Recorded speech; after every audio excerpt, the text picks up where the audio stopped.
I will tell this story only once. Pass it around. Alter it if you like.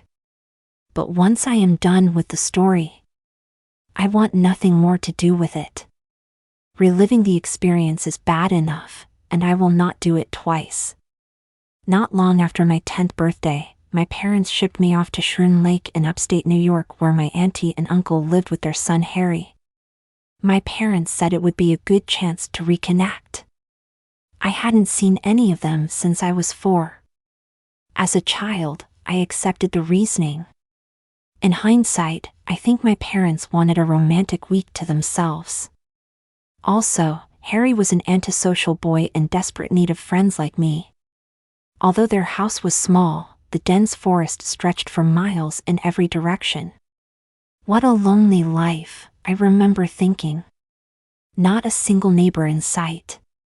Only tall oaks and bristled pines as far as the eye could see. My parents said their hellos to my aunt and uncle, and then said their goodbyes to me. Harry was nowhere to be seen. After showing me to the room I would share with Harry, Auntie left to cook dinner. While I set my stuff down on the bottom bunk of the bunk bed, Uncle stuck around to make small talk. He asked me if I was sad that summer vacation was nearly over. Like any sane child, I said I was. He asked me about my grades, and then with a great smile told me how Harry was the brightest student in his class. Of course, Harry's class numbered just 40 people, whereas mine hovered around 400 people. But what did I know about Harry? The last time I saw him, I was a toddler and Harry was in diapers. I couldn't even tell you what he looked like. "Where is Harry?" I asked. My uncle's smile faltered. "Oh, he's out playing," he said. "Harry spends all day in the forest. So long as he comes home for dinner, we can't complain." But I could tell by the drop in his tone, he wished Harry spent his time hanging out with friends like any normal kid his age. As I learned, Harry came home like clockwork, always just in time for dinner. Just as Auntie took the pot roast out of the oven, the back door creaked open and Harry shuffled in. He was a short, skinny kid with long, floppy hair and purple rings under his eyes. He glanced at me, but said nothing. It was clear I didn't interest him in the slightest. "Honey, this is your cousin Andrew," Auntie said. Harry muttered a hello. "Maybe you can show him around the forest tomorrow. Take him with you on one of your adventures." "Mom, I'm not supposed to," she flashed a harsh look. Harry shoved a piece of pot roast in his mouth before muttering, "Fine." He said nothing more for the entire dinner. Auntie and Uncle asked me what I did earlier in the summer, what I wanted to be when I grew up, and so on. I told them I went to the Jersey Shore and that I wanted to be a zookeeper.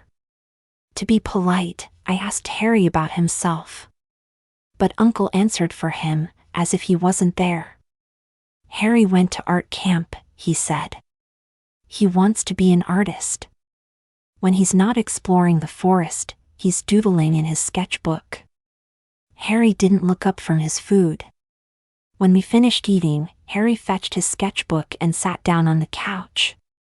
Auntie passed out slices of apple pie, still warm from the oven. Until the end of the night, we chowed down and watched TV. Except for his drawing hand, Harry kept still and silent like another piece of furniture. I tried to peek at what he was drawing, but he angled the sketchbook away from me whenever I came close. "What are you drawing?" I asked. He didn't answer. I decided to look at the drawings later that night when Harry showered before bed. But he took the sketchbook into the bathroom with him. Finally, when he lay down to sleep, I thought Harry might separate from the book. But he tucked the book under his pillow and fell asleep. So I gave up and went to bed myself. The bed was so stiff I would have felt better sleeping on the floor. Regardless, it wasn't the bed that kept me awake.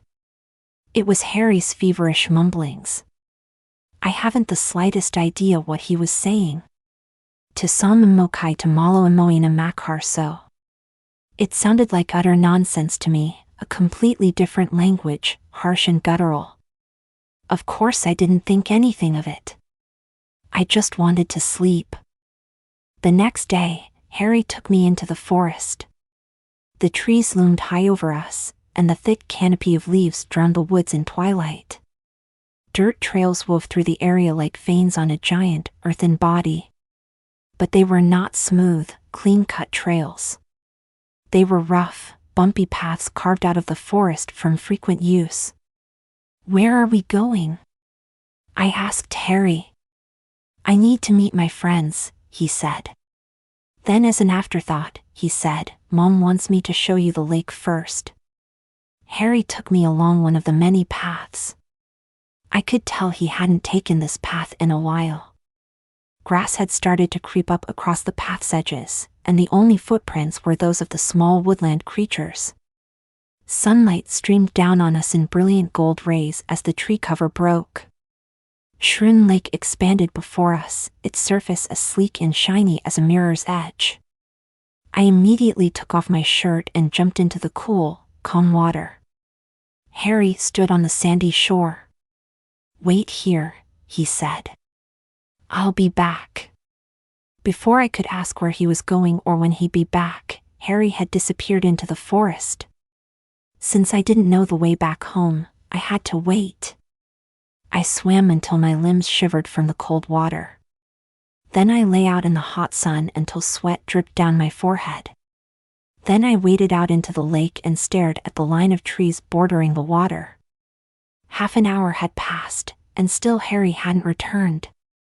Sighing, I hit the water and cursed my parents for sending me to my weirdo family in the first place. From miles off, a low rumble broke through the trees. The tall oaks bent and shuddered and shed their leaves. Birds crowed and shot into the sky in great flocks. As the sound rolled across the lake, it resonated in my bones, and suddenly I became gripped by fear. "Harry," I called. "Harry." But he did not answer.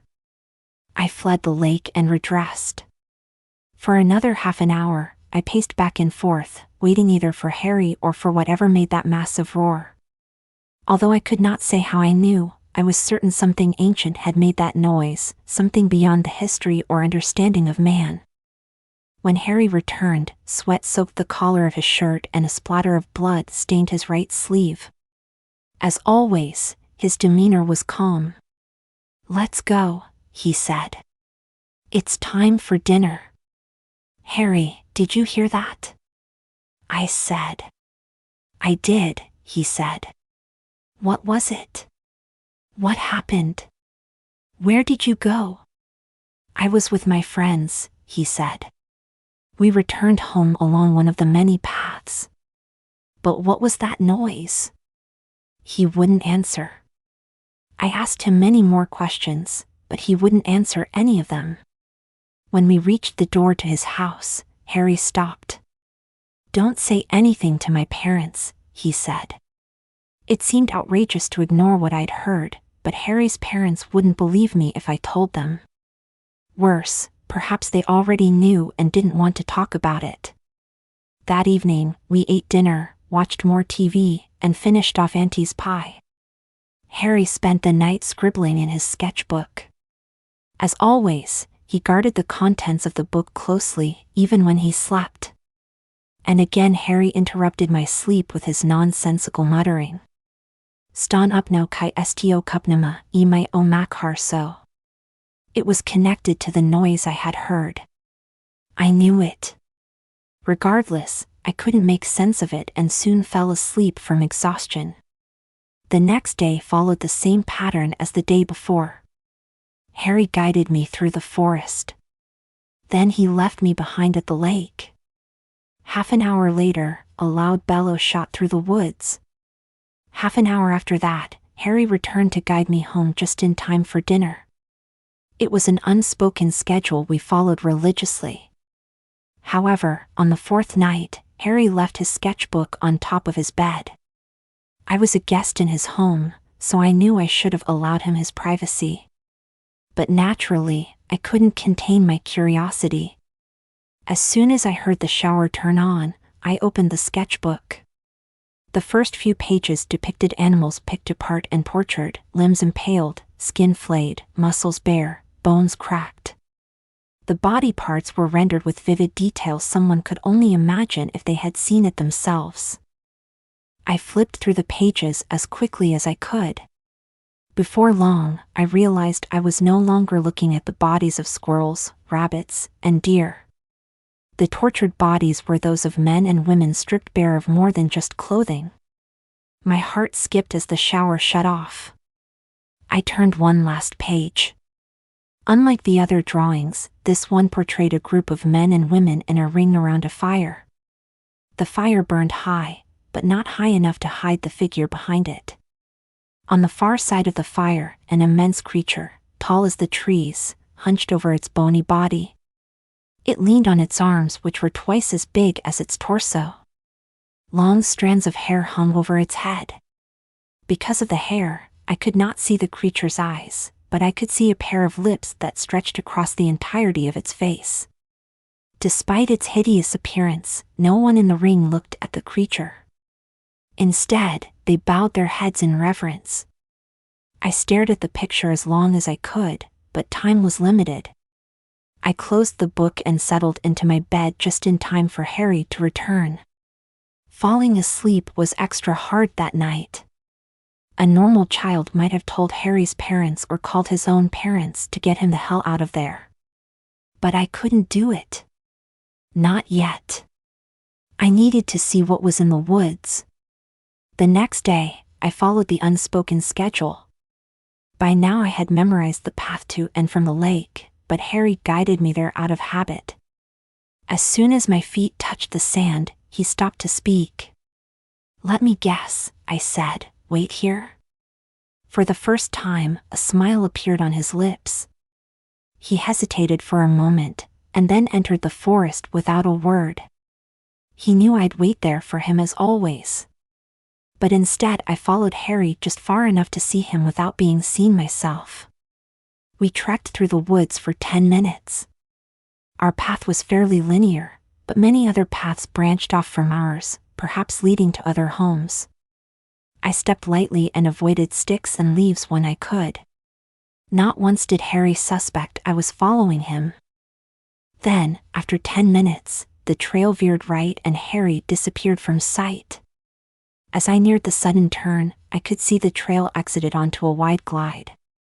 Inside the clearing, a fire crackled and voices chanted in the guttural language Harry muttered in his sleep. Aside from the chanting, I heard a woman cry. "What are you doing?" she asked through sobs. "Let me go. Let me go. Please." I approached the glade as close as I dared. Through breaks in the trees, I saw a ring of men and women in front of a bonfire. Harry had joined the end of the ring and was chanting along with the others. Across from him, a naked woman stood chained to a post. She continued to cry and beg. Then, among the choir of voices rose another voice, loud enough and deep enough to drown out the others. Heavy footsteps shook the earth like a rhythmic thud, commanding the beat of the chanting. I heard the crack of wood splitting and then the chanting stopped. The woman's screams roared through the forest. She could no longer form words, only screams and short, choking sobs. From between the trees, I spied the pale, bony leg of a gargantuan creature. My eyes widened as I followed the leg to the rest of its naked, hairless body. Just as in the picture, the creature leaned on its arms, which were as long and thick as tree trunks. Over its chest, the white skin stretched so taut I thought it might burst. Yet, despite all its horror, I could not resist the urge to see more. Most of all, I wanted to see its face. I craned my neck for a better look, but the canopy of leaves blocked my view. I could see only the creature's chin, some 15 feet up. I looked back down at the chanting group members. Knives had appeared in their hands, including Harry's. One by one, they sliced off a piece of the woman. As the woman's scream soared, the creature behind the fire purred with delight. "Jesus Christ," I said to myself. I screwed my eyes shut and tried desperately to shake myself from the nightmare. Just a dream. Just a dream. Just a dream, I said. When I opened my eyes, the woman's cries had stopped. Her head drooped down at her chest. She still appeared alive, but she had lost too much blood. By now, she could only shake her head from side to side. I glanced around at the group. They turned, almost as one, and looked in my direction. Harry met my eyes. For once, his steely gaze broke. His brows pulled together in a fraught look. He mouthed the word "run." But before I did, the creature bent low to catch me in its eyes. As its face neared the fire, light shone across its ashen face, and I saw that the creature did not indeed have eyes. Where eyes should have been, there was only smoothed over skin. The creature's lips parted into a razor-toothed smile that spanned from ear to ear. Then the creature spoke to me. Its thick, guttural words penetrated my mind as much as it did my ears. Although I didn't know the ancient language it spoke, somehow I understood the creature perfectly. Emai o Makhar o Micris, Dicons ton Nectorn, Komis to Ano. Nami Latvais. That is, I am Makhar the Small, Deacon of the Dead, Earl of the Eternal. Worship me. When I did not move or answer, Makhar cocked his head so far to the side, I thought he might snap his neck. Thin, black strands of hair tangled around the harsh curve of its face. Then the creature opened its mouth and bellowed into the trees. The great roar shook the forest and nearly knocked me over. Harry covered his ears from the terrible noise and continued to mouth the word "run." He didn't need to tell me again. I darted along the many forest paths, footsteps plodded behind me, but I would not look. Screams and shouts called after me, but I would not look. Highest among the shouts was Harry's. "Wait," he yelled. "Wait." But he was not talking to me. He was talking to the others. Without stopping, I sprinted to the beach and then to Harry's home. All the while, I prayed the crazed cult would not appear from a side path. Surely there was a quicker way to get from the glade to Harry's house. Any one of them could have found that path. Somewhere along the way, I lost Harry and the others. Still, it didn't stop me from running as fast as I could. And when I made it home, I burst through the back door. "Andrew," Auntie said, "you're a bit early. Dinner isn't ready yet." "Where's Harry?" Uncle asked. Tears streamed down my face as I told them what I saw. They thought it was a joke or a game. But when I didn't back down from the tale, they agreed I must be sick. Auntie felt my forehead and decided I had a fever. She called my parents, apologized for disturbing their week alone, and asked them to pick me up. They would be there in an hour. "So what happened to Harry?" Uncle asked. I didn't know. We sat down for dinner. Any second, we thought, Harry would come through the door. But he never did. We finished dinner. Not long after, my parents arrived. Harry still hadn't come home. My parents agreed to help Auntie and Uncle look for Harry, but I gripped their legs and told them not to go in the forest. I was hysterical. Finally, my parents rushed me home. As it turned out, I did have a fever, and quite a strong one. My parents forced me to take an ice bath and a Motrin, and then go to sleep with a damp washcloth over my head. Regardless, the fever lasted well into tomorrow. And in the morning, my parents said I had spent the whole night muttering gibberish in my sleep. As for Harry, the police were called. I gave them my story. I told them just how to reach the glade. They found the glade, but there was nothing there, not even the remains of a fire. To this day, Harry is still missing. My parents sent me to therapy in the hopes I would lose the crazy story and tell the truth. It didn't work. So we don't talk about that week anymore.